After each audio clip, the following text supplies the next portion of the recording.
kehidupan bagi guru. Kami persilakan dengan secara hormat. Assalamualaikum warahmatullahi wabarakatuh.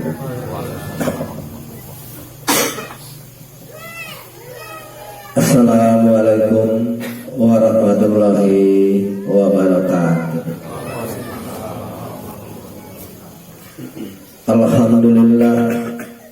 Alhamdulillah wa syukurillah wa nikmatil iman bidinil Islam. Asyhadu an la ilaha illallah wahdahu la syarikalah wa asyhadu anna Muhammadan abduhu wa rasuluhu. Qala Allah ta'ala fil kitabil karim.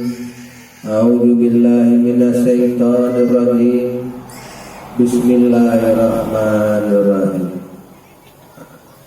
Allahu nurus samawati wal ardi masalu nurihi kamiskatin fiha misbah al misbahu fi zujajah azujajah kannaha kaukabun duriyun yuqadu min sajaratin mubarakah zaituna tila sarkiyatin wala garbiyah yakadu jaituha yudi'u walalam tamsashuna nurun ala nur yahdillahu linurihi mayasa wa yahribu lahul amsala linnas wallahu bikulli syai'in alim. Alhamdulillahirabbil alamin. Alhamdulillah, dengan rahmatnya Allah pada malam hari ini kita masih diberikan kesehatan iman kita, Islam kita, sehingga dapat menghadiri pengajian Ma'rifatullah di Wadah Thariqat Satariasa. Mudah-mudahan apa yang kita kaji pada malam hari ini semoga bermanfaat untuk diri kita, agar diri kita lebih baik melangkah ke depan, lebih dewasa pola pikirnya, lebih bijak perbuatannya untuk menghadapi kehidupan dunia ini sampai kehidupan di akhirat nanti, yaitu hidup setelah mati. Wahai saudaraku yang hadir pada malam hari ini, tadi kakek bacakan Al-Quran yang berbunyi dengan bahasa Indonesianya, Allah itu nur langit dan bumi. Allah buat misal pada dirinya seperti lubang yang tiada tembus, yang di dalamnya ada lampu. Lampu itu dinyalakan oleh sebatang pohon zaitun yang diberkati. Dan pohon itu bukan tumbuh di timur dan bukan tumbuh di barat. Dan minyaknya saja bercahaya walaupun tak tersentuh api. Nur di atas nur. Allah berikan nur itu siapa yang dikehendakinya. Allah buat misal pada manusia. Sesungguhnya Allah maha luas akan ilmunya. Surat Nur ayat 35. Ayat ini menggambarkan satu rahasia Allah yang hampir berat manusia itu memecahkannya, mengartikannya tentang masalah ayat ini. Karena Allah itu buat misal dirinya seperti miskot ataupun lubang tapi nggak tembus. Ditengok nampak tapi dipegang nggak berlubang, seperti dalam kaca katanya. Itu Allah buat misal pada dirinya. Maka paling beratlah hanya kita artikan bagaimana lah cara pengertiannya itu. Nyata tapi nggak ada di negara begitu. Maka dari itulah orang-orang tasawuf, orang-orang mengarifat, mengkaji tentang masalah hal ayat ini. Akhirnya bermacam-macamlah timbul penafsiran oleh ulama-ulama tasawuf di kalangan yaitu umat Islam. Dan di antara ulama tasawuf yang mengartikan ayat ini, mentafsirkannya dan menjabarkannya suatu nur. Nur itu tadi di Al-Quran terangkan nur di atas nur. Allah berikan nur itu siapa yang dikehendakinya. Jadi Allah itu menurunkan nur untuk manusia itu ada 7. Ini penafsiran sebagian ulama. Allah itu menurunkan nur kepada manusia ada 7 nur. Yang pertama yaitu nur hewan. Yang kedua nur insan. Yang ketiga nur ihsan. Yang keempat nur muslim. Yang kelima nur mukmin. Yang keenam nur Muhammad. Yang ketujuh nurullah. Ini penafsiran daripada sebagian ulama. Nurun ala nur yahdillahu linurihi mayasa wa yahribu lahul amsala linnas. Nur di atas nur, Allah berikan nur itu siapa yang dikehendakinya, dan Allah buat misal pada manusia. Jadi ini hanya misal sajalah kira-kira yang kakek bacakan ini. Apabila manusia itu di dalam dirinya dikuasai oleh nur hewan, apabila manusia itu di dalam dirinya dikuasai oleh nur hewan, maka sifat manusia itu di dunia ini hanya mencari makan sampai akhir hayatnya. Dia enggan beragama, enggak mau beragama, enggak mau menuntut ilmu. Yang penting dia itu dapat makanan yang banyak. Kalau banyak kan namanya harta. Hanya mencari harta tiap hari dari pagi sampai malam, sampai pagi lagi, hanya harta yang dipikirkan. Itu menggambarkan dalam diri dia itu dikuasai oleh nur hewan. Apabila mereka dikuasai oleh nur hewan, ketika mereka meninggal dunia, sukmanya itu wujudnya hewan. Walaupun jasadnya bentuknya manusia, tapi karena sifat hewan yang dia pakai, maka sukmanya tadi itu meninggalkan badan dengan berwujud hewan. Andai kata bisa dilihat ya, dengan kacamata ma'rifat, supaya manusia yang mati itu yang meninggalkan badan itu bermacam-macam wujud, bermacam-macam bentuk. Tapi yang paling banyak sekali yaitu wujud hewan. Maka kita tuh harus ngaji, jangan sampai diri kita yang manusia yang ganteng ini, yang mengaku beragama Islam, walaupun Islam keturunan nggak masalah, yang penting pengakuannya agama Islam. Tapi jangan sampai lah nanti kita tuh mati wujudnya itu hewan. Maka dari itu kita belajar ngaji, mengerjakan wajib sebelum wajib, yaitu menuntut ilmu.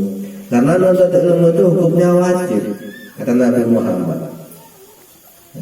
Dari mulai hidup sampai isya matinya, dari akhir sampai liang lahat kalau bahasa umumnya, wajib hukumnya. Jadi orang yang nggak mau menuntut ilmu agama, hanya menuntut ilmu dunia, hanya mencari dunia, itu dirinya dikuasai oleh nur hewan. Yang kedua itu nur insan. Nur insan ini contohnya sebagian yang manusia. Jadi manusia ini karena sebagian besar dikuati digerakkan oleh nur hewan, maka insannya terbagi dua. Kadang-kadang baik dan kadang-kadang buruk. Kadang-kadang sekala ada imannya, dia ingin belajar agama, mulai taat beragama. ketika kalah imannya karena dikuasai oleh hewan, maka agama pun ditanggalkan, lalu dia mencari dunia terus. Itulah sifat manusia, umumnya begitu. Ya, apabila mereka itu masih berbelahan, dunia terus menerus, tapi kadang-kadang begitu ingin tobat, ingin jadi orang baik, berarti ada peningkatan manusia itu. Sudah memasuki yaitu nur insan, nur manusia. Jadi andai kata mereka nanti meninggal dunia, sedangkan hidupnya itu digerakkan oleh dua sifat, sifat manusia dengan sifat hewan. Mencari makan itu sifat hewan, nuntut ilmu itu sifat manusia. Nanti meninggalnya tadi, nanti itu wujud sukmanya itu separuh manusia, separuh hewan. Yang dikatakan apa? Siluman, setengah manusia, setengah hewan. Ya. Maka banyak orang sekarang ini nuntut ilmu siluman, seperti ilmu simobarong kan begitu, ilmu siluman. Kenapa kok begitu? Karena dirinya masih dikuasai dua nur, yaitu nur hewan dengan nur insan, setengah manusia, setengah hewan. Itulah gambarannya. Yang ketiga yaitu nur ihsan. Nur ihsan ini apabila menguasai diri manusia, ya, ada dalam diri kita, itu sifatnya itu tekun ataupun taat di agama. Taat di agama. Ihsan tadi ini, sukanya tadi menuntut ilmu, terus menuntut ilmu. Dunia pun tetap dicari, tapi lebih diutamakan ilmu, baik ilmu dunia ataupun ilmu agama. Ini sifat ihsan. Karena dia itu gemarnya memakai sifat ihsan, sifat insan, dan sifat manusia. Dia menuntut ilmu, maka wujudnya dia kalau mati, wujudnya itu manusia. Wujudnya itu manusia, nggak wujud siluman lagi. Jadi orang menuntut ilmu itu dijamin oleh Nabi Muhammad itu apabila mati masuk surga. Karena wujudnya itu manusia walaupun belum ada cahayanya. Kalau bahasa banyak nggak ganteng, kurang ganteng gitu. Maka malaikat di akhirat sana itu, malaikat di akhirat sana, kalau nengok sukma datang ke sana itu yang wujudnya hewan, masuk neraka, kan? Masuk neraka tanpa hisab. Yang rupanya wujudnya setengah manusia setengah hewan ditahan di alam barzah. Ini mau dicuci sampai jadi manusia lagi, ya. Tapi yang wujudnya manusia walaupun belum ganteng, wah ini udah baik, nah, dia masuk surga. Maka orang yang memakai sifat manusia, yaitu menuntut ilmu, manusia itu menuntut ilmu. Karena manusia itu dikasih akal. Akal itu wajib akli. Wajib akli itu menuntut ilmu. Jadi apabila itu wujudnya manusia di alam sana, karena manusia itu memakai sifatnya manusia, maka masuk surga tanpa dihisab, langsung masuk surga. Maka dari itu Nabi Muhammad menjamin kepada orang yang menuntut ilmu, apabila orang itu menuntut ilmu, dijamin masuk surga. Itu kata saja begitu. Itu nur yang ketiga, nur ihsan tadi. Itu sifat manusia yang utuh. Kalau insan tadi sifat manusia setengah hewan. Kalau hewan tadi sifatnya sifat hewan. Baru yang keempat nur muslim. Nur muslim ini contohnya orang-orang yang taat beragama. Taat beragama. Kalau ihsan tadi orang-orang yang taat menuntut ilmu. Tapi kalau muslim itu orang-orang yang taat beragama, mengerjakan syariat agama. Itu digambarkan sebagai muslim. Orang tadi itu sukmanya itu ganteng, bentuk manusia dan ganteng, taat beragama.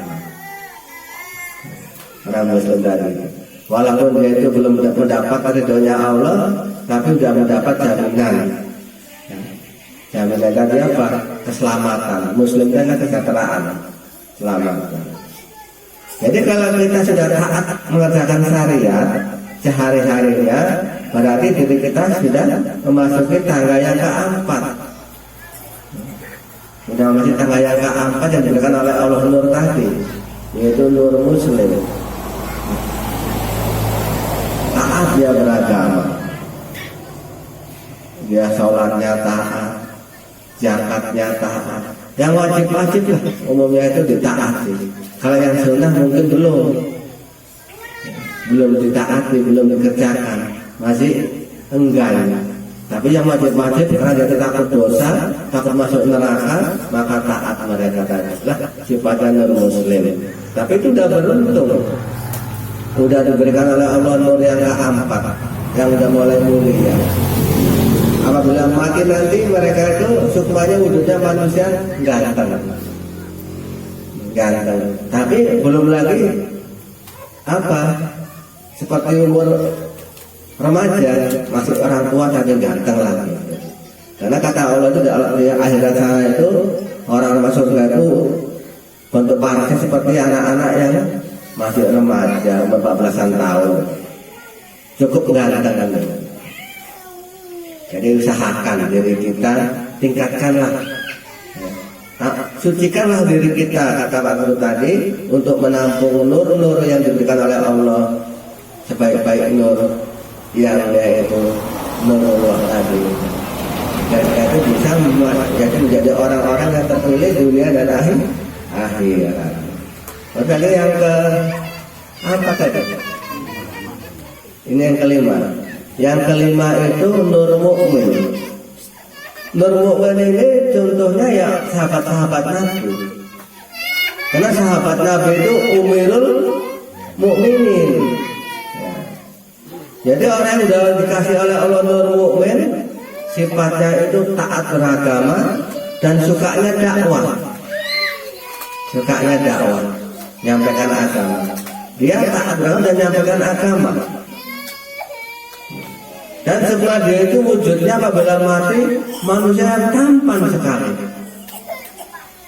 Dan dia itu mendapat ridhonya Allah. Karena sifatnya itu mukmin, sahabat Nabi, taat beragama dan dakwah. Jadi manusia yang sempurna. Ini jarang didapat oleh orang sekarang. Jarang didapat. Kenapa? Karena ngaji ma'rifatnya itu belum sungguh-sungguh, masih hanya ikut-ikutan. Jadi sifat mukmin Allah nggak memberikan pada kita, hanya pada sifat ihsan saja masih ada. Ihsan muslim paling tinggi. Mukmin belum kita dapatkan. Kenapa? Karena ciri khasnya belum dapat. Ada sebagian yang dapat nur mukmin ini. Dia taat beragama dan ahli dakwah. Contohnya yaitu sahabat-sahabat Nabi yang mendapatkan nur mukmin. Maka sahabat-sahabat Nabi itu ketika meninggal dunia dia punya gelar. Apa gelarnya? Ridhoan anhu, yang mendapat ridhonya Allah.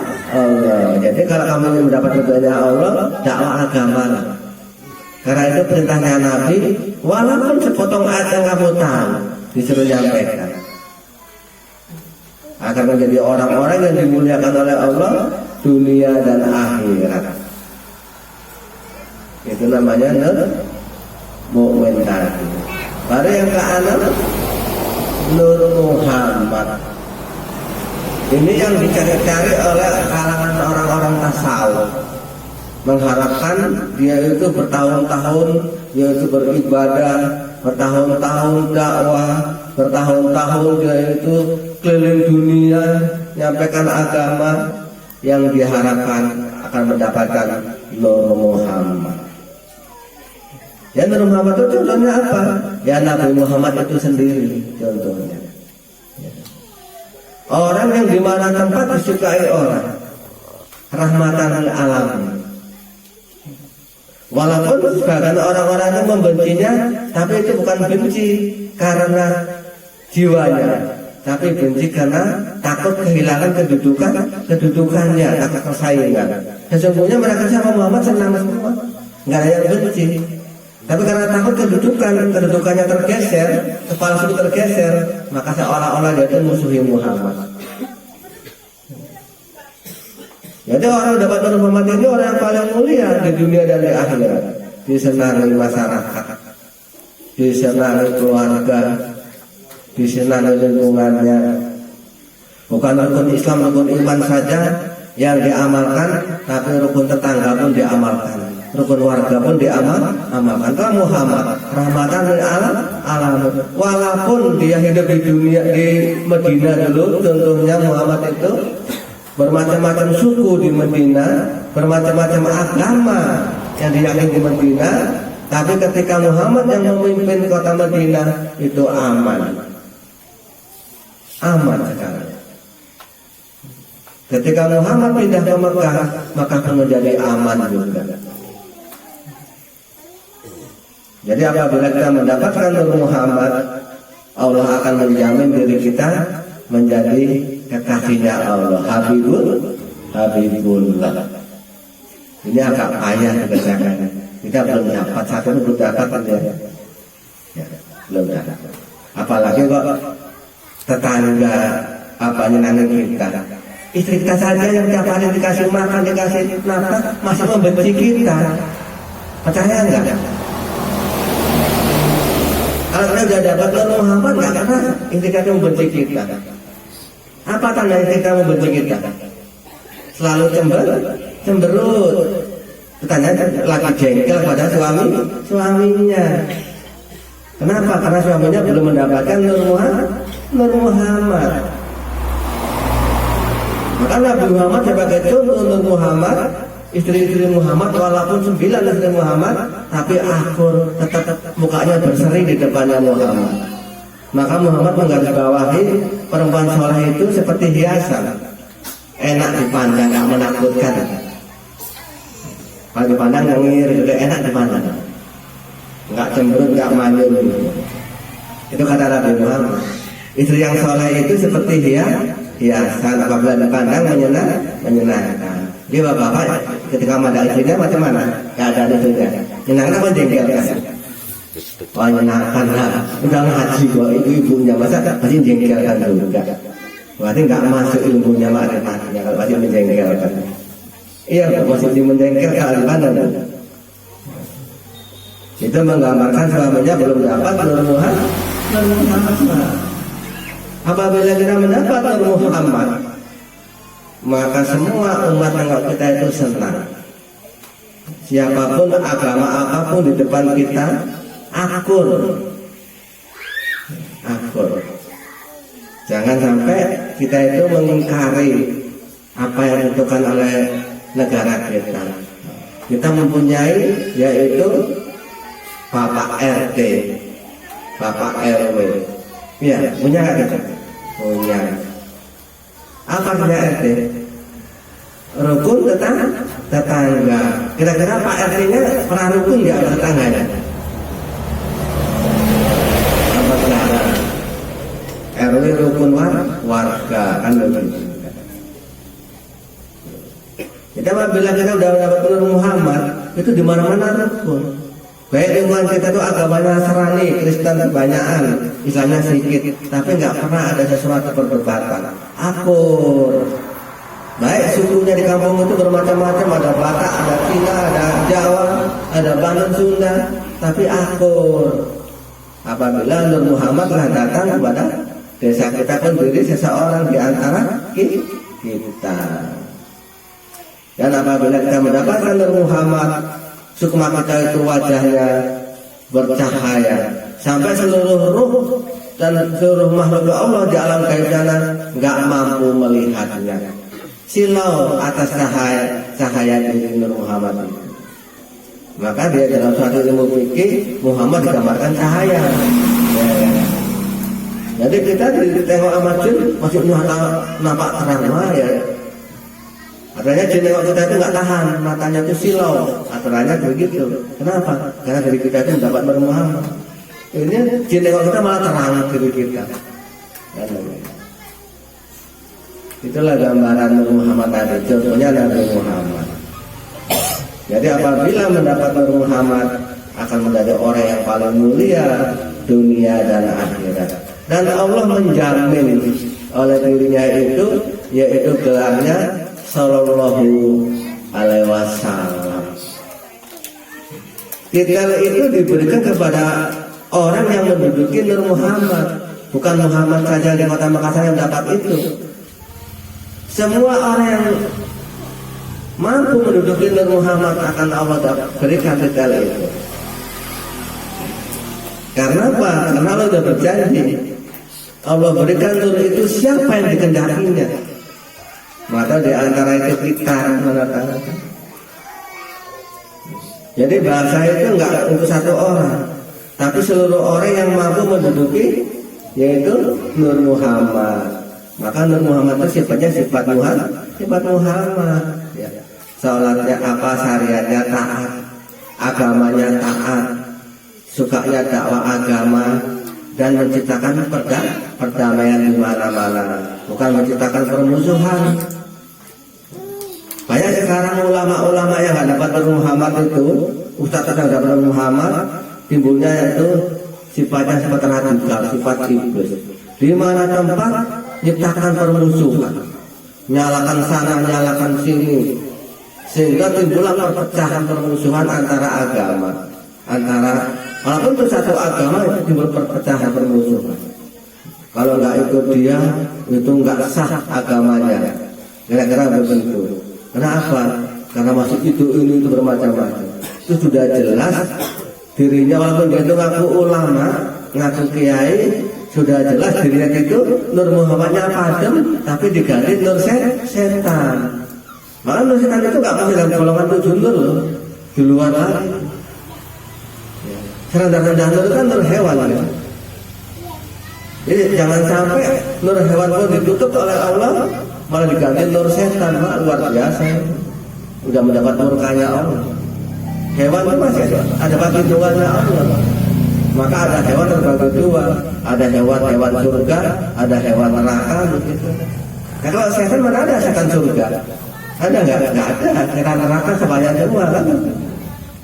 Jadi apabila ulama di mana tempat dia itu mengadakan suatu permusuhan, perpecahan, sudah jelas dia itu diberi oleh Allah nur setan di dalam hatinya.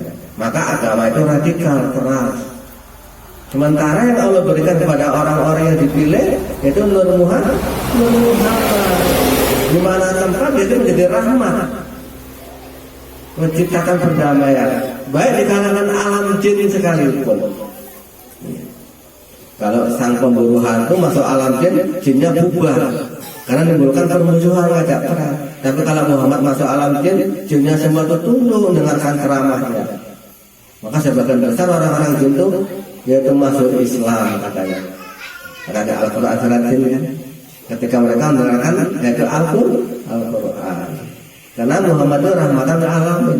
Di alam manapun dia berada, di alam dunia, di alam hewan, alam setan, di alam jin, alam malaikat, tetap jadi rahmatnya. Maka dia dikasih gelar oleh Allah itu Sallallahu Alaihi Wasallam, sejahtera dan mendapat ridhonya Allah dan mendapat keselamatan pula. Kan begitu. Mau nggak kita mendapat itu? Ya harus mau ya, orang kan untuk ma'rifat. Kita bicara ma'rifat kan, ilmu tasawuf yang tingkat tinggi, bukan tingkat rendah lagi. Baru yang ke-7 yaitu Nurullah. Siapakah contoh Nurullah yang mendapatkan ini? Yaitu Nabi Ibrahim. Ada rahasia apa Nabi Ibrahim mendapat Nurullah? Kok gak Nabi Muhammad? Harus kita pelajari. Ada sesuatu kisah kehidupan Nabi Ibrahim yang mungkin kita nggak mampu menghadapinya, tapi Ibrahim mampu menghadapi kisah kehidupannya. Sampai sekarang diabadikan oleh Allah, yaitu menjadi rukun haji. Kisah kehidupan Ibrahim dijadikan rukun haji. Maka orang-orang yang datang ke sana itu dikatakan tamunya Allah. Kenapa kok begitu? Karena Ibrahim mendapat Nurullah, yaitu mampu menghadapi segala ujian. Mampu. Itu Nur yang mendapat Nurullah. mampu dia menghadapi segala ujian apapun dia mampu. Bahkan yang terakhir ujian yang amat mengerikan bagi umat manusia. Andai kata ujian ini terlaksana, maka habislah anak-anak orang Islam. Yaitu disuruh menyembelih anaknya. Tapi ayat tadi di Al-Quran dikatakan hanya kias, hanya umpah, hanya misal. Allah berikan itu sesuai dikenapinya dan Allah buat misal, ya. Bukan betulan yang misal. Maka ketika Ibrahim diuji oleh Allah menyembelih anaknya, Ibrahim mampu, yaitu mensikapinya. Anaknya mampu mensikapinya. Istrinya mampu. Ketika setan bisiki Siti Hajar, Siti Hajar, kenapa kamu diam aja? Anakmu sama suamimu. Kata si setan tadi itu. Apa jawab Siti Hajar? Kalau itu hanya untuk karena Allah, perintah Allah, laksanakan, biarkan. Oh, kamu bodoh kali Siti Hajar. Dia marah. Maka kamu dasar saya dilempar sama batu setannya sama Siti Hajar. Sampai sekarang menjadi ibadah, yaitu lempar jumroh. Ketika dikasih kesulitan, nggak ada kehidupan, nggak ada air, nggak ada makanan, Siti Hajar nyari sana nyari sini, nyari sini, dan dia itu digoda dengan setan lagi. Sampai dari Safa dan Marwah dia berlari kecil. Dan sekarang menjadi hukum sa'i. Itu kan hebatnya. Itu perempuan sekarang. Belum apalagi ada apa-apa, masih kurang saja bawangnya sudah ngomelnya 2 hari. Siti Hajar nggak ada apa-apa, ditinggalkan di Gunung Sahara, di lembah yang tandus, yang nggak ada apa-apa, dalam keadaan kelaparan nyusui lagi anaknya, tapi dia rela ditinggalkan oleh suaminya, oleh Ibrahim. Dia rela karena Allah. Karena perintah Allah, rela dia diajar. Bahwa sekarang Siti Hajar itu orang yang nomor 1 di alam gaib dan alam dunia. Diajar. Sebentar lagi malah menghadapi bulan haji. Itu mengenang kisah keluarga Nabi Ibrahim menyembelih kurban. Karena dulu yang dikorbankan Ismail, tahu-tahu diganjal seekor kibas. Maka orang-orang di sana tadi itu yang datang ke sana dikatakan tamunya Allah. Alangkah mulianya mereka yang layak haji Nabi itu. Dan alangkah mulianya Ibrahim diberikan oleh Allah itu nur Allah, yaitu bapak seluruh agama. Ibrahim itu bapak seluruh agama. Agama Nasrani, Kristen itu dari Ibrahim. Dari siapa? Dari anak Ibrahim namanya Ishak. Islam Muhammad itu dari Ibrahim. Agama Ibrahim. Dari siapa? Dari Ismail. Maka Nabi Ibrahim itu mengeluarkan 2 pemimpin besar, 2 agama yang terbesar seluruh dunia, yaitu Kristen dengan Islam, Ishak dengan Ismail. Makanya kalah Ibrahim itu walinya Allah. Sampai doa dia sampai sekarang terbukti. Apa doa dia sama Ibrahim? Surat Ibrahim. Rabbana ini askantum min dzurriyyati biwadi jari inda baitikal muharram. Rabbana liyuqimuna shalah waj'al afidatam minan nar tahwi ilaihim yarjuhum minas samarati lahum yaskurun. Itu doa Ibrahim di kala itu belum ada apa-apa, ya. Belum ada Ka'bah pun masih Hajar Aswad, belum ada Ka'bahnya, ya. Apa bahasa Indonesia? Ya Tuhanku, sesungguhnya kami tempatkan anak-anakku di lembah yang tandus, tiada tanaman di sisi rumahmu. Ya Tuhanku, supaya mereka mendirikan sholat dan datangkanlah banyak manusia kepadanya dan berikanlah rezeki. Mudah-mudahan mereka pandai bersyukur. Sampai sekarang rezeki mereka yang nggak ada tanamannya ke sana, didatangkan banyak manusia ke sana, dan di sana mendirikan sholat. Itu doa Ibrahim. Andai kata kamu mendapatkan Nur Ibrahim di dalam dirimu, kamu menjadi kiblat seluruh manusia. Nanti kampungmu akan jadi makmur.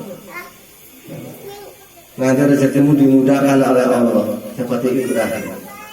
Keluarganya dimudahkan oleh Allah. Walaupun dia itu nggak berkebun, nggak ada apa-apa, hanya tandus pasir, tapi berdatangan jutaan umat manusia seluruh dunia datang ke sana dan membawa rezeki untuk keluarganya Ibrahim sampai sekarang ini. Itulah hebatnya dapat Allah. Itu dicontoh para wali-wali Allah, seperti Wali Songo. Karena apa? Dicontohkan para wan-wan ketika dia mendapat Nur Ibrahim, Nurullah, karena itu mencontoh Ibrahim, sanggup dia itu menghadapi masalah, rela jadi miskin susah demi perjuangan agama. Para wali-wali Allah dijadikan wali-wali Allah itu memimpin suatu daerah, dan daerahnya itu makmur. Sampai wali Allah itu meninggal dunia saja, kuburannya saja masih dapat mendapatkan rezeki. Makamnya saja masih datangi orang. Sekitar kampung situ jualan laku karena banyak orang ziarah ke makam wali tadi. Itulah hebatnya Nurullah tadi, dan karena beramal itu akan makmur kampung itu, akan mewah, akan damai, nggak ada kejahatan. Baladil amin, kota yang damai. Kira-kira mau kita itu. Maka di bulan haji ini orang-orang itu mengenang yaitu keluarga Ibrahim di masa lalu, sehingga Allah jadikan kehidupan Ibrahim di masa lalu menjadi amalan, yaitu ibadah yang dia masuk surga, yaitu haji. Maka haji itu mengenang keluarga Ibrahim, kisah-kisah kehidupan Ibrahim. Maka yang datang ke sana dikatakan tamunya Allah. Kenapa? Karena Ibrahim mendapat Nurullah. Cucu yang terakhir saja yang paling pasti menjadi nabi yang paling masyhur, yaitu Nabi Muhammad. Nabi Muhammad keturunan Nabi Ibrahim dari anaknya Ismail. Itulah hebatnya. Kalau kita ikuti jejak Ibrahim, insya Allah nggak pernah bohong atas ayat yang dibacakan di Al-Quran tadi, firman-Nya. Nggak pernah. Kenapa kita nggak mendapatkan? Karena kita nggak mencontoh Ibrahim. Susah sedikit sudah gagal, nggak mau dakwah agama. Ibrahim meninggalkan istri di tengah gurun Sahara, dia tetap dakwah agama. Ditinggal setiapnya sendirian sama anaknya di situ tanpa dikasih bekal.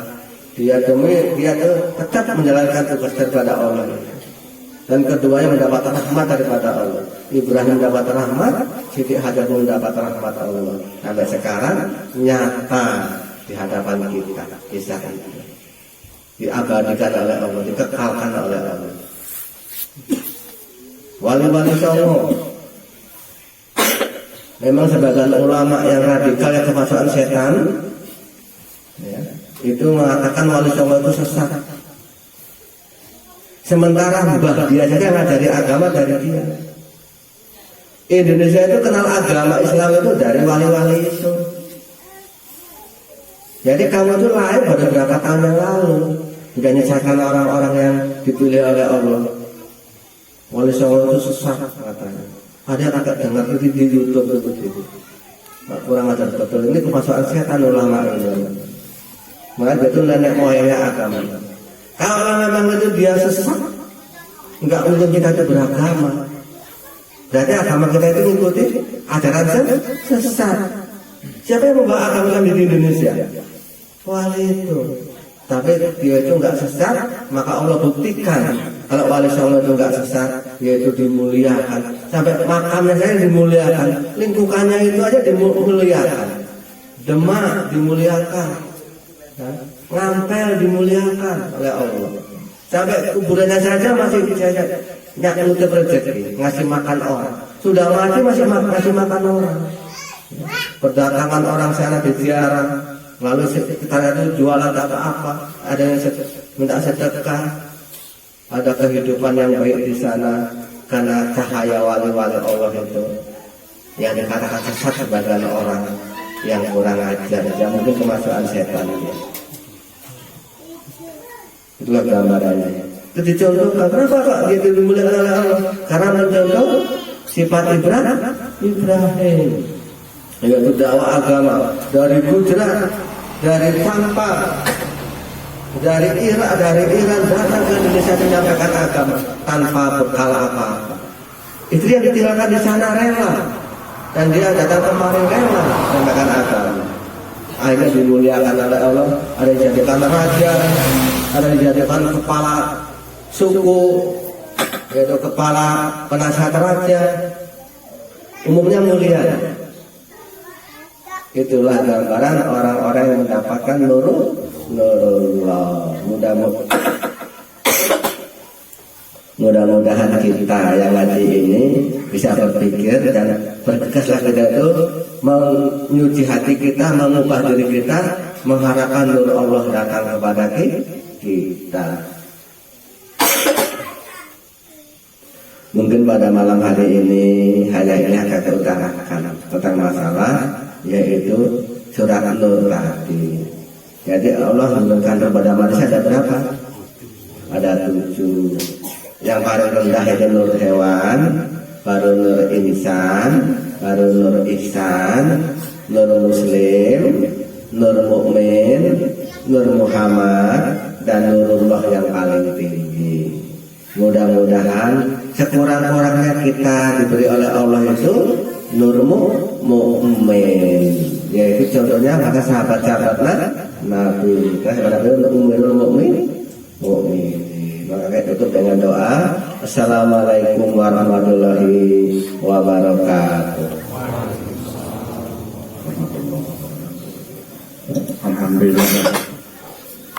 Bapak Ibu kami sekalian yang dirahmati Allah, telah selesai sudah yaitu tausiah dari kakek kita yang intinya pengarang nur tadi, 7 nur yang telah disampaikan kakek Madi tadi. Mudah-mudahan kita tergolong tidak dari nur mukmin. Kalau nur Muhammad tadi katakan kita mungkin belum mampu, istri aja pun belum apa sama kita, belum seutuhnya ya memandang kita sayang mungkin ya. Kakek Malik, kalau istri-istri yang baik itu harus menyenangkan dipandang, jangan mentegarkan, apalagi mengerikan. Itu lebih susah kalau ada mengerikan dan pandang bisa ayat kita dari rumah ayat bahasa apa? Ayat itu bahasa ya, ayat itu terbang karena mengerikan. Kalau bisa ibu-ibu yang menyenangkan lah ya, jangan menjengkelkan apalagi mengerikan. Itu akan susah nanti suami-suami yang tinggal di rumah. Alhamdulillah tadi setidaknya kita bisa mencontoh yaitu kakek segala Nabi Ibrahim, mencontoh satu-satunya manusia yang mendapatkan nur Allah itu ya. Jadi di situ butuh pengorbanan kakek-kakek, terutama dakwahnya ya, diperlukan. Nanti waktu susah dakwahnya kuat, udah senang dakwahnya nyelep katanya. Nyelep itu ketep-ketep kunang-kunang ya. Jadi mudah-mudahan apa saja yang datang pada kehidupan kita biasa-biasa saja ya, kata. Jangan berubah, karena berubah itu tidak akan baik. Bukan nur itu ibaratkan cahaya lampu apa bukan seperti itu. Ada musola ada nur, ada cahaya. Tahunya main HP yang serupan bahaya juga ya. Nanti itu kalau seperti itu nanti bisa jadi celaka kita. Alhamdulillah pada malam hari ini begitu baik ya. Yang intinya tadi mengupas tentang ini apa air raya kurban Idul Adha yang dikubarkan intinya untuk pengorbanan agar kita mau mengorbankan diri kita untuk sedikit berkorban mengembangkan agamanya Allah, yaitu terutama di Parekraf Satria Sahid ini. Jadi mungkin pengajian kita tutup sampai di sini. Nanti doanya langsung saya dibawakan dari hati baik Bapak Muhammad Haryono Malik. Namun sebelum doa, mari kita sampaikan Fatihah kepada baginda Nabi Muhammad sallallahu alaihi wasallam. Al-Fatihah. A'udzubillahi minasyaitonir rajim. Bismillahirrahmanirrahim. Alhamdulillahirabbil alamin. Arrahmanirrahim. Maliki yaumiddin. Iyyaka na'budu wa iyyaka nasta'in. Ihdinas siratal mustaqim. Siratal ladzina an'amta 'alaihim ghairil maghdubi 'alaihim waladdallin. Ya Allah, katakanlah buatan kami kepada Tuhannya baginda agama Muhammad sallallahu alaihi wasallam. Semoga berbuat tambah juga kesenangan bagi beliau agar nanti kami kelima syafaat dari. Amin. Amin. Assalamualaikum warahmatullahi wabarakatuh.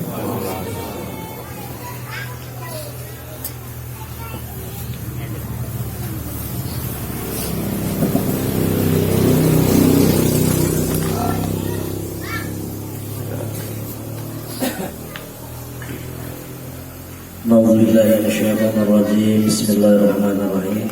Alhamdulillahirabbil alamin wassalatu wassalamu ala asyrofil anbiya'i wal mursalin wa ala alihi wa sahbihi rasulillahi ajma'in. Allahumma shalli wa sallim wa barik ala sayyidina Muhammadin bin nuri zatihi asma'i wa sifatihi. Allahumma shalli wa sallim wa barik ala sayyidina Muhammadin bin nuri zatihi asma'i wa sifatihi.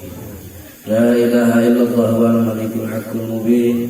La ilaha illallah wal malikul haqqul mubin. Muhammad Rasulullah shadiqil amin. Allahumma fir lana dhunubana wa li walidayna warhamhuma kama rabbayana shaghira wa li jami'il muslimina wal muslimat wal mu'minina wal mu'minat al ahya'i minhum wal amwat innaka 'ala kulli syai'in qadir. Rabbana atina fid dunya hasanah wa fil akhirati hasanah wa qina adzabannar.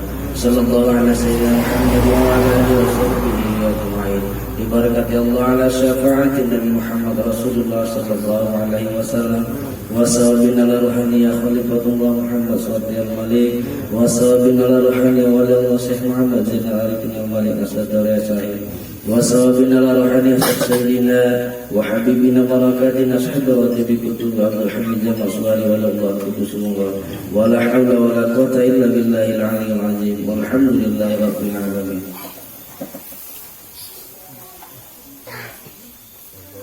اللهم صل على سيدنا ونبينا وحبيبنا وشفيعنا وذخرنا